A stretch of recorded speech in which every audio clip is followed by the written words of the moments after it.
Hi Logic students, this video is on section 1.2 in our textbook.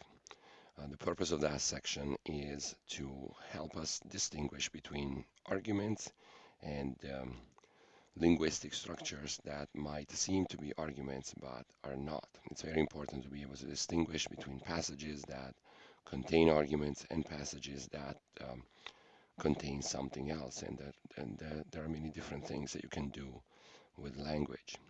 Again, we're taking argument in the technical sense of logic. We're using this definition or a version of this definition.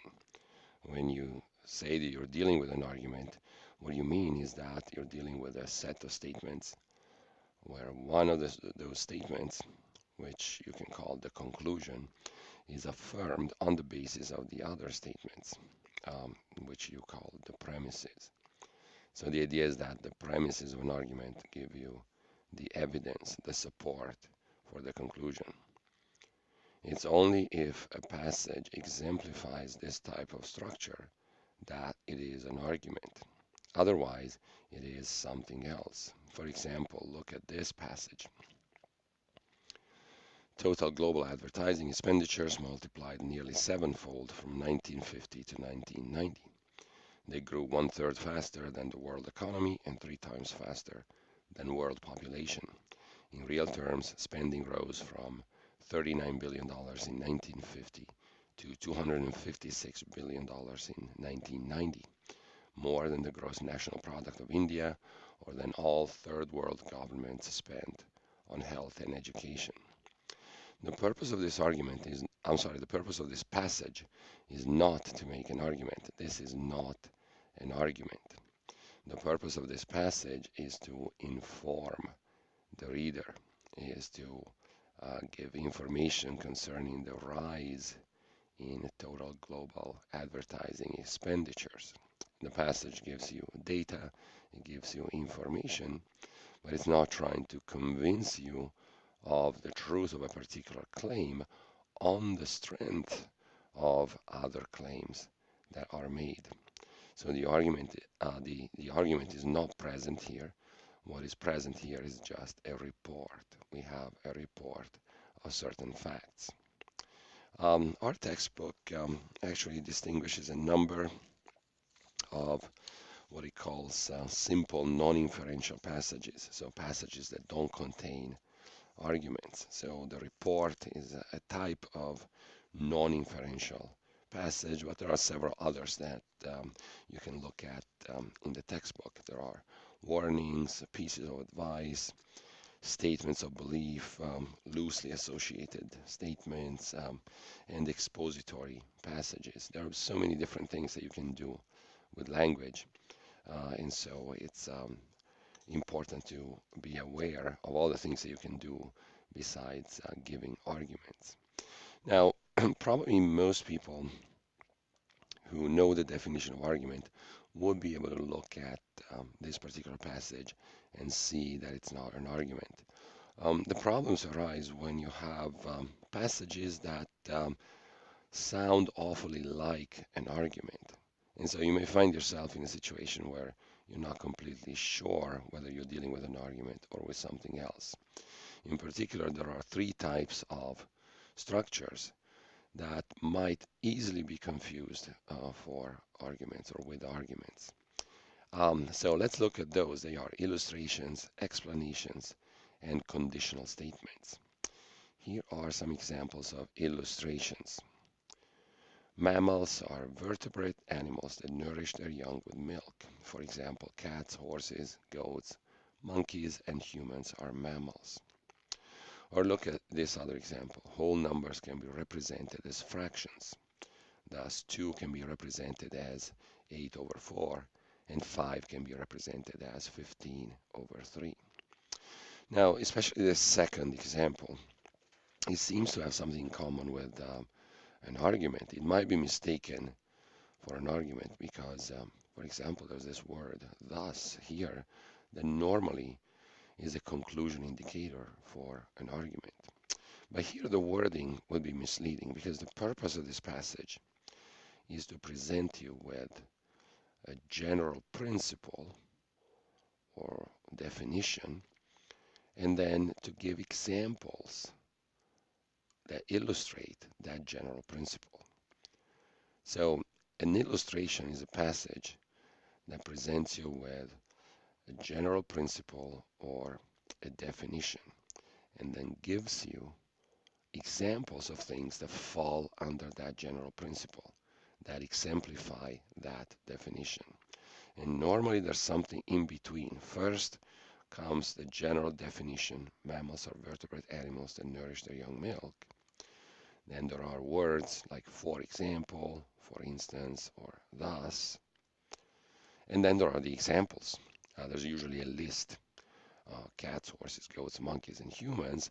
These are all examples of mammals. These are all living creatures that exemplify the definition of mammal, that fall under that definition. So no argument is made in these passages. These are just illustrations. Another type of structure that might seem to be an argument is the explanatory statement, or simply the explanation. An explanation is basically a statement that tells you the cause of a certain fact or phenomenon. Okay, so I have some information here. An argument is an attempt to convince you that something is true, whereas an explanation moves from a fact that is agreed upon.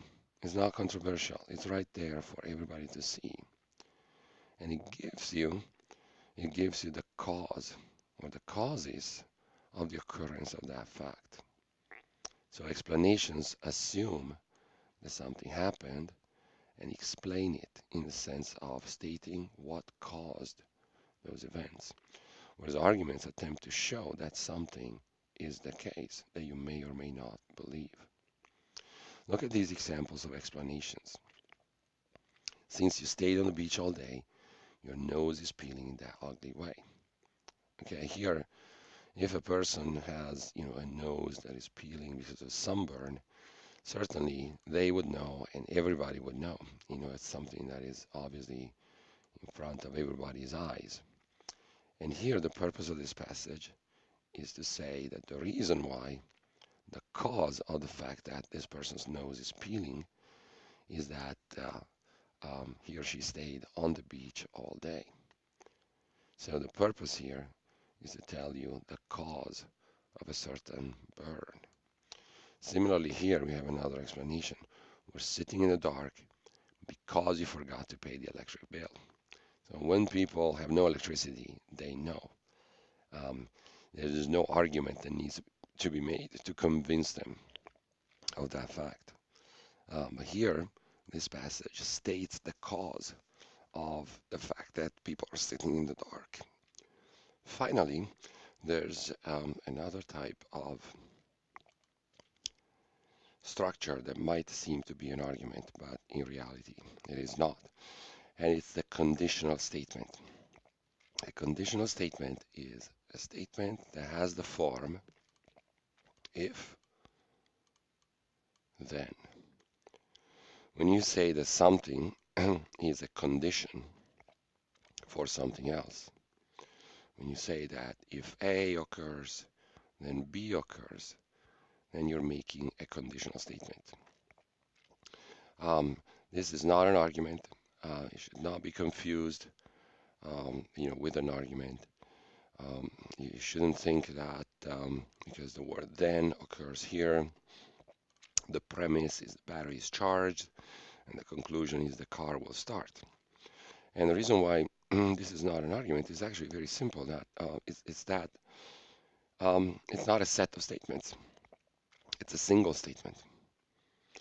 Conditionals should not be broken apart.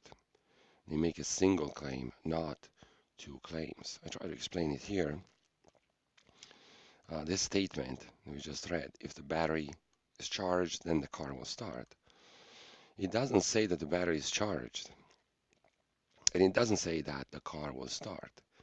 It says that the car will start if the battery is charged. So there aren't really two separate claims. There is a single claim to the effect that a certain event, the battery being charged, is sufficient for another event, the car starting. So these two things are claimed together as related in this particular way.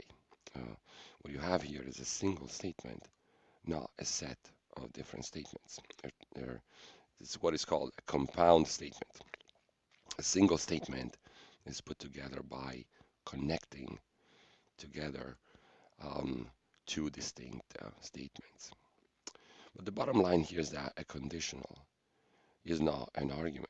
Now, of course, because a conditional is a statement, conditionals may occur in arguments, okay, but by themselves, they're not arguments. So, for example, if you added something like